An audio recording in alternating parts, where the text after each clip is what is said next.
Wabarakatuh.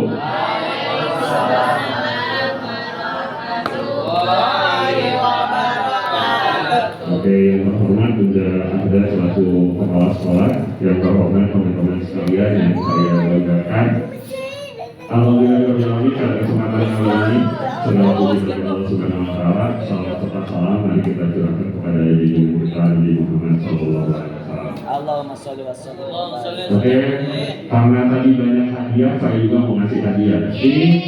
Ini hadiah untuk kelas 1. Yang pertama nyanyiannya lagu satu-satu aku sayang ibu, tapi liriknya kita ganti.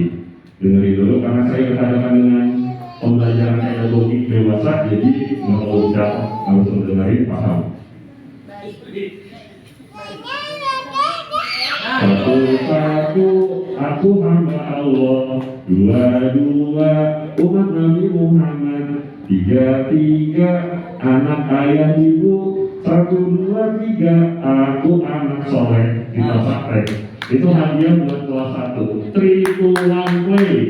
Satu-satu aku hamba Allah, dua-dua umat Nabi Muhammad, tiga-tiga anak ayah ibu, satu dua tiga aku anak soleh. Nah itu oleh-oleh buat kelas 1. Sekarang oleh-oleh buat kelas 2. Karena saya berhadapan dengan pedagogik dewasa, jadinya cukup dengarkan dan bisa langsung dipraktekkan. Judulnya, liriknya diubah dari lagu Eli. Eli itu punyaan kecil dari gelap. Oke? Judulnya mengaji Al-Quran. Mari mengaji Al-Quran dengan ustaz-ustazah. Ikuti dan perhatikan, jangan banyak bercanda. Ingat hai teman, hormati Al-Quran. Ayo baca Quran. Ayo hai teman, kita amalkan. Hai teman, ayo baca Quran. Itu oleh-oleh buat kelas 2. Nanti mengajar sama saya nggak bisa di grup ya teman-teman, fokusnya sama saya. Oke, hadiah buat kelas 3. Hadiah buat kelas 3 ini mujizat Rasul. Mujizat Rasul itu nyanyinya ini sebenarnya lagu zaman dulu yang ini Nabi Sulaiman bisa bahasa binatang. Nabi Ibrahim tahu mati bakar api. Nabi Musa bisa mengelola lautan. Nabi Isa menyembuhkan orang sakit. Nabi Muhammad, Nabi yang terakhir, Nabi akhir zaman, mukjizatnya Al-Quran. Itu hadiah buat kelas 1, kelas 2, kelas 3. Sekarang hadiahnya buat kelas 4, kelas 5, kelas 6. Kalian hadiah buat guru bahasa Arab, guru PAI, guru olahraga. Nah, ini hadiah buat kelas 4, 5, 6. Karena dalam taksonomi itu anak kelas 4, 5, 6 udah bisa menerima instruksi praktek. Kalau anak kelas 1 diedukasi dengan cara bermain, 1, 2, 3 itu diedukasi dengan cara bermain. 4, 5, 6 kalau menurut taksonomi belum, dia langsung bisa menerima instruksi. Sekarang kita coba di sini. Oke, sekarang semuanya pilih angka 1 sampai 9, simpan di kepala teman-teman. Ini Pak Andi lagi berhadapan dengan kelas 4, 5, 6. Pilih angka 1 sampai 9, simpan di kepala teman-teman. Sudah? Oke. Dikalikan 2. Oke. Dikalikan, hasilnya ditambah 6. Dibagi 2. pertama teman-teman pilih? Nah, sekarang simpan di dalam hati semua. Oke, simpan di dalam hati. Ingat sama itu, ingat sama itu. Oke, Bismillahirrahmanirrahim. Assalamualaikum warahmatullahi wabarakatuh.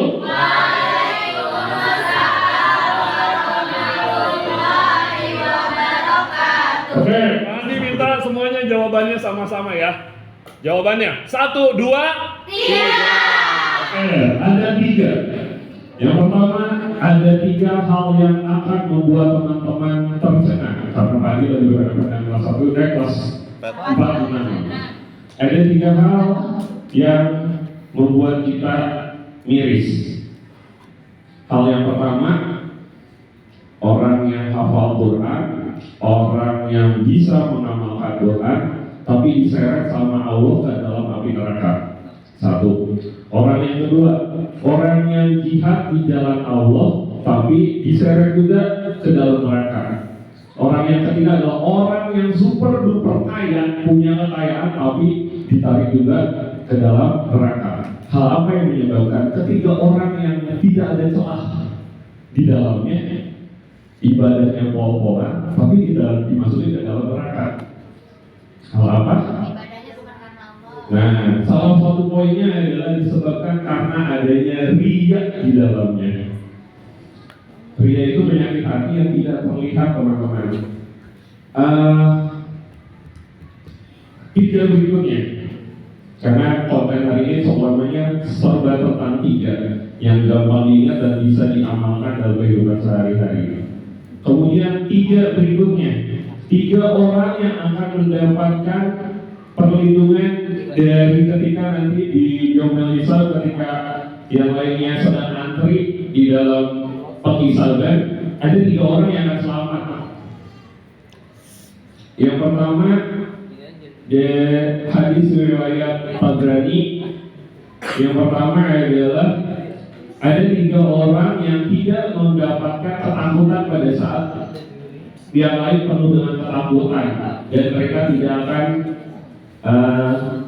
akan dihisab. Mereka berdiri di atas bukit-bukit kasturi sehingga selesai hisab terhadap semua manusia. Yang lainnya dihisab. 3 orang ini akan selamat. Dia cuma nonton doang. Kalau tadi kita diingatkan dengan 3 hal yang orang ahli ibadah, tapi diseret ke neraka gara-gara penyakit hati, yaitu riya. Langsung yang berikutnya, ini 3 orang yang akan selamat menurut hadis Tabrani dari kitab Al-Majid.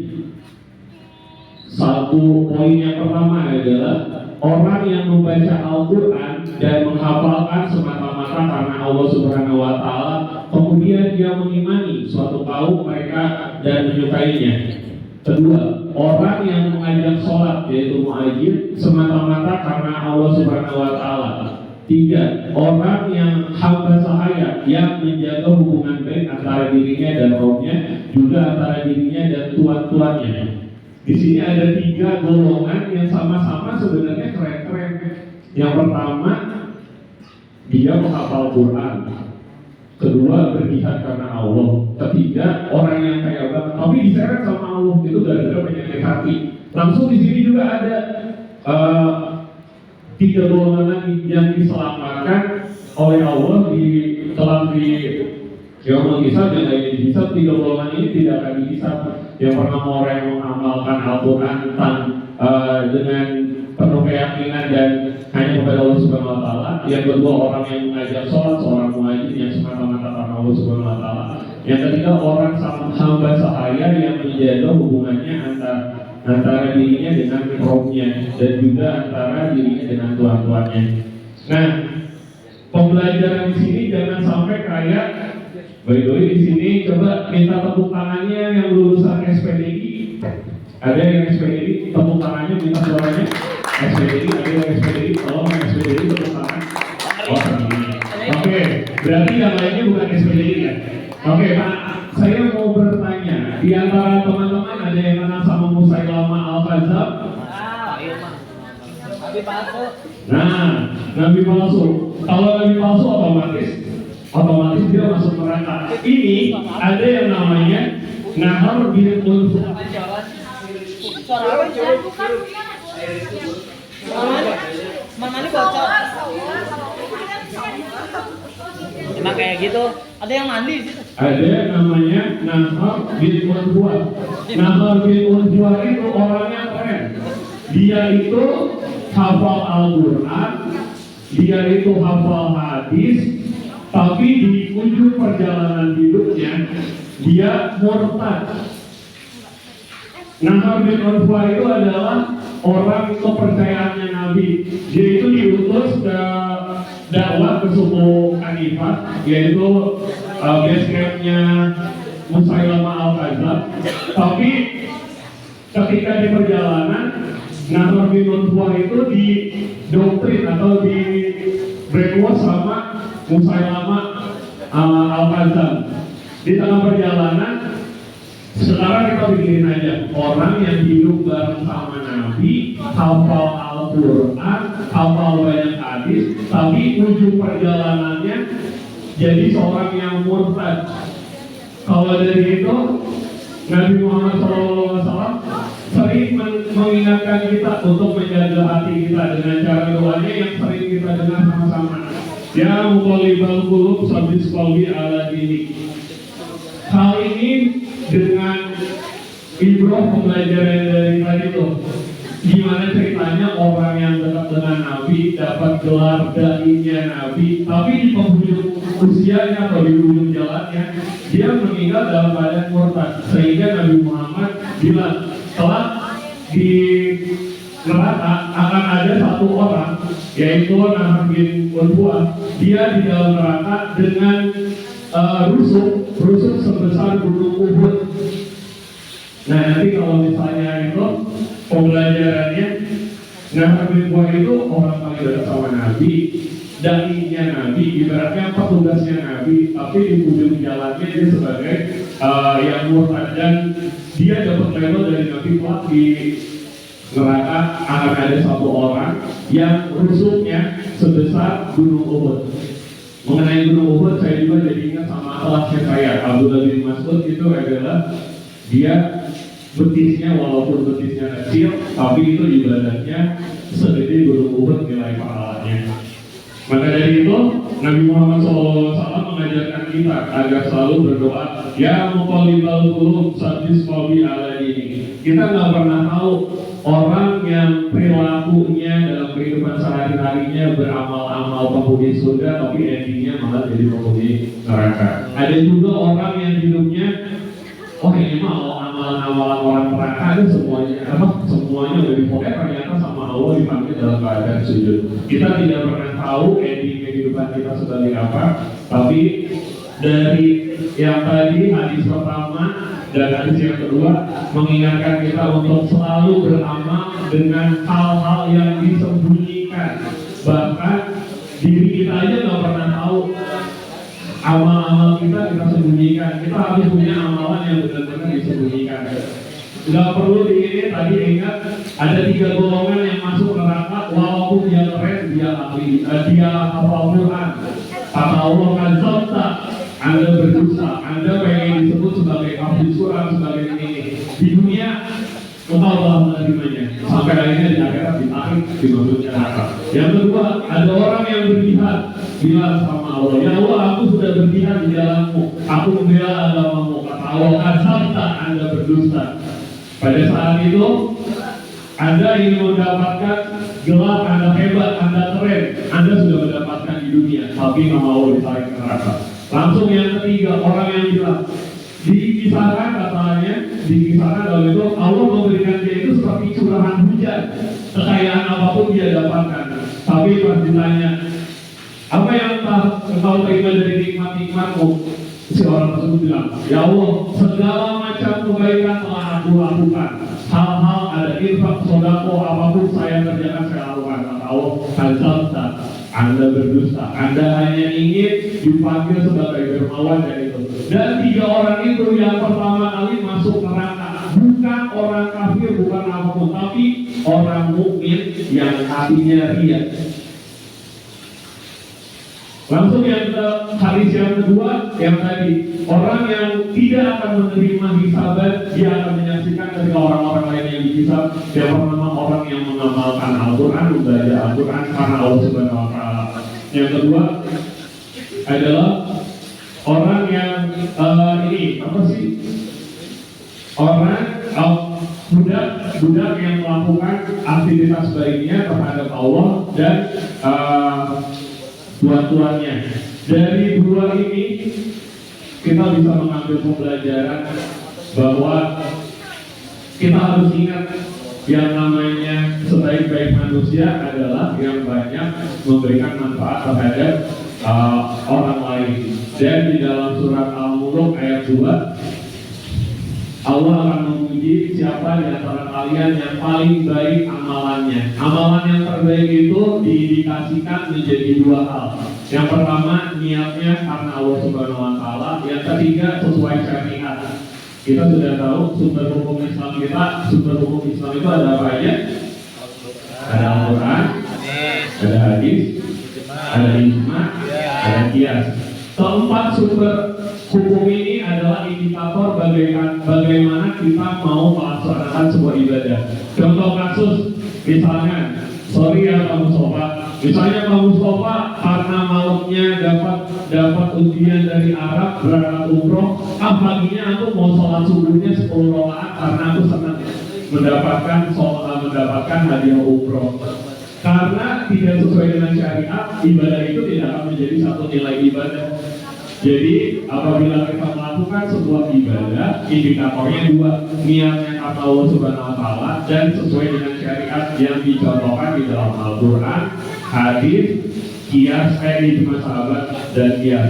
Itu adalah hal yang kedua. Hal yang ketiganya amalan-amalan yang bisa kita lakukan dengan mudah dan simpel. Yang pertama, ini hal yang paling simpel dan tapi nilai pahalanya banyak. Yang pertama, Allahumma azinni minan nar. Itu hal yang gampang kan ya teman-teman ya. Itu setiap sholat subuh, sholat maghrib baca itu aja. Allahumma azinni minan nar. Ya Allah, jauhkan aku dari siksa api neraka. Langsung yang keduanya. Kalau yang keduanya adalah ini hadis terakhir dari Bukhari di jilid keempat. Nomor hadis 2028. Subhanallah bihamdi subhanallahil azim. Itu adalah hal yang paling gampang diucapin tapi nilai pahalanya gede. Yang terakhir adalah doanya Nabi zikirnya Nabi Yunus. La ilaha illa anta subhanaka inni kuntu minal zalimin. Hal-hal yang gampang yang kita bisa praktekkan tapi value-nya akan lebih bermanfaat dengan banyak. Itu tadi sesi kedua. Sesi ketiganya dari saya sebagai penutup. Udah nyala Pak? Mati layarnya. Apa Pak? Kalau kepanasan mati. Ayo, kepanasan. Jadi gini ya. Profesional di bidang keguruan, saya tambahin sedikit merefresh teman-teman terkait nanti yang akan kita laksanakan pada pertengahan bulan Desember. Nanti teman-teman akan ada pelatihan tentang IKM dan aplikasinya di bawah suatu Pak. Ini saya hanya merefresh kembali, menyegarkan kembali teman-teman atau teman-teman yang dulu pernah tahu, dulu pernah ini. Nanti tinggal kita refresh kembali. Yang pertama yaitu dengan aplikasi kurikulum Merdeka. Mungkin teman-teman udah beberapa orang di sini yang lama mungkin udah pernah melaksanakan ini ya. Coba hands up yang punya akun gurupembelajar.id. Mana? Gurupembelajar.id punya akun gurupembelajar.id.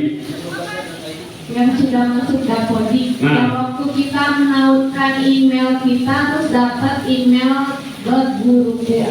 Nah, tadi teman-teman sudah dibentuk paradigma berpikir, giro terhadap Tuhan yang di-training. Sekarang biar makin keren teman-teman karena guru profesional, saya hanya review dan membalikan ke teman-teman. Oh iya ya, aku teh guru. Jadi gurunya bukan guru yang biasa, tapi guru yang punya paradigma berpikir. Oke, value aku adalah akhirat, sehingga aku memberikan banyak kebermanfaatan didasari dengan keimanan. karena saya agak ini aja sih, agak sama Islamic Centernya pengen ngangkat value itu. Semoga dari titik ini jadi sebuah letupan yang membentuk hero-nya teman-teman kalau kita berada di sebuah instansi yang punya value Islamic Center.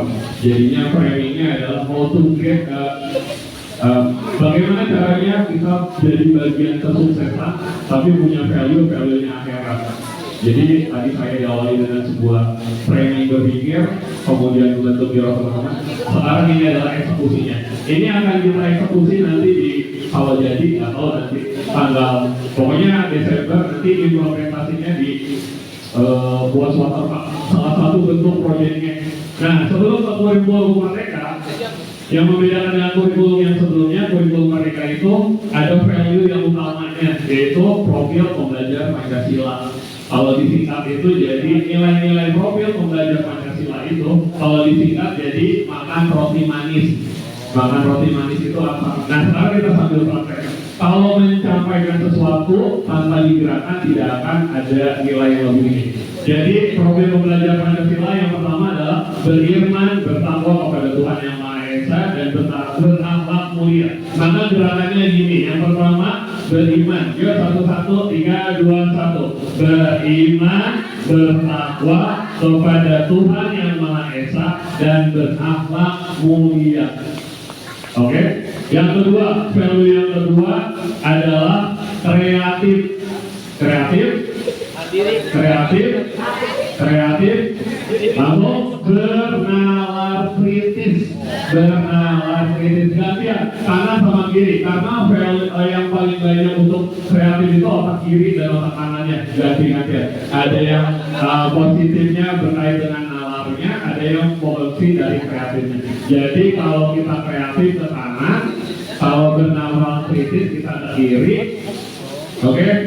Kemudian ketika kita bicara yang poin berikutnya adalah mandiri, tangannya dibuka. Mandiri, udah mandiri, kemudian bergotong royong. Langsung yang paling terakhir adalah berkebinekaan global, tangannya terbuka. Kita mau nggak mau, kita bagian dari manusia global. Kita bicara bukan Indonesia lagi, bukan Asia lagi, tapi ketika kita sudah global, kita dijembatin sama teknologi. Pak Iqmal nggak mungkin terkenal hanya di Boas aja, tapi ketika Pak Iqmal bisa mencetuskan satu value itu bisa diterima oleh semua negara melalui teknologi. Jadi kita harus punya pemikiran bahwa kalau kita berkebinekaan global. Oke ya, kita ingatin lagi ya. Profil pelajar Pancasila. Beriman, bertakwa kepada Tuhan Yang Maha Esa, berakhlak mulia, kreatif, bernalar kritis, mandiri, gotong royong, berkebinekaan global. Value itu yang akan teman-teman dapetin selama kurikulum mereka. Entah nanti kurikulum mereka itu mau diterapi di sini apa enggak, karena ada prosedur-prosedurnya. By the way, di sini udah dapat surat rekomendasi apa gimana, Bud? Belum. Nah, seenggaknya kita udah tahu hal apa sih kurikulum mereka itu. Karena kurikulum mereka itu diterapkannya yang pertama kita harus isi angket kesiapan sekolah, hal-hal pendukung dari hal sekolah. Terus nanti ada hal-hal yang lainnya sehingga nanti turun surat rekomendasi dari Kemendikbud sendiri yang ngasih value, ngasih nilai. Oh sekolah ini layak apa enggak? Jadi nanti ada hierarkinya. Yang pertama mandiri belajar sampai yang paling goal itu adalah mandiri belajar sampai merdeka belajar. Jadi ada yang paling bawahnya itu adalah mandiri belajar, yang paling tingginya adalah merdeka belajar. Gimana menerapkan kurikulumnya? Nah, sebagai stimulus karena saya sedang berhadapan dengan para guru-guru profesional. Nah, di sini di hadapan teman-teman, nanti teman-teman bisa buka di platform guru.kemendikbud.go.id. Apalagi teman-teman yang udah masuk Dapodik dan sudah punya akun belajar.id, teman-teman bisa manfaatin. Nanti asesmen murid itu kita sama konsepnya kayak Google Classroom. By the way, di sini udah pernah main Google Classroom kan ya?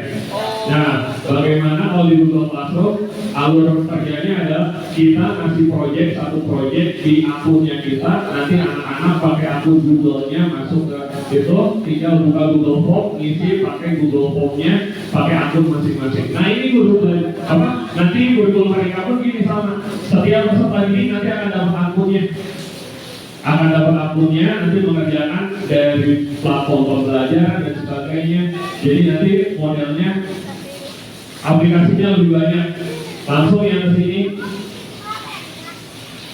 Ini peran ajar. Nah ini contoh kasusnya yang nanti kita akan lakukan di BOAS Waterpark untuk kelas 4, 5, 6.